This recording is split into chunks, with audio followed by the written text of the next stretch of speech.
ชีวิตของคนยุคใหม่ที่ตึงเครียดต้องพบกับปัญหาที่หลีกเลี่ยงบ่ได้บั่นทอนสุขภาพของเฮาหมดทุกคนอยู่ตลอดเวลาการออกกำลังกายเป็นสิ่งจำเป็นสำหรับการมีสุขภาพที่ดีในทุกๆมื้อแต่จะมีจักคนที่สามารถจัดการกับชีวิตอันยุ่งยากและมีเวลาออกกำลังกายให้เพียงพอในแต่ละมื้อหลายคนอาจจะบ่ให้ความสำคัญกับการมีสุขภาพที่ดีเป็นอันดับต้นๆในชีวิตปัจจุบัน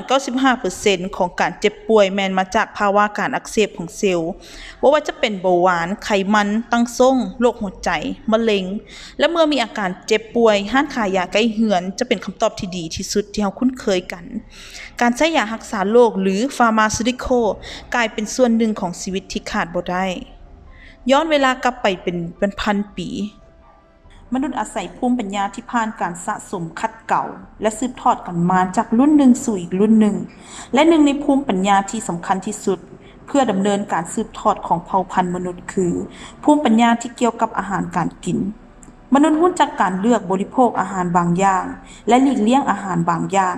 ด้วยเหตุผลที่แตกต่างกันเฮาเรียนรู้ที่จะใช้อาหารในการเสริมสร้างสมดุลให้กับร่างกายพร้อมกันนั้นเฮายังได้เรียนรู้ว่าอาหารบางอย่างส่งผลดีต่อกับร่างกายเมื่อเฮาเจ็บไข้ได้ป่วยโดยภูมิปัญญาที่เกี่ยวข้องกับอาหารและสุขภาพ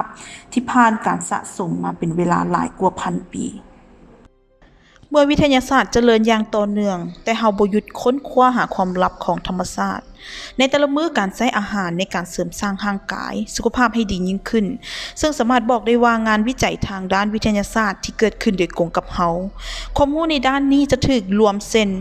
งานวิจัยทางด้านโภชนาเภสัชพันธ์หรือ Nutraceutical ซึ่งมีรากศัพท์มาจาก Nutrition แปลว่าอาหารและคำว่า Pharmaceutical แปลว่าการปรุงยารักษาโรค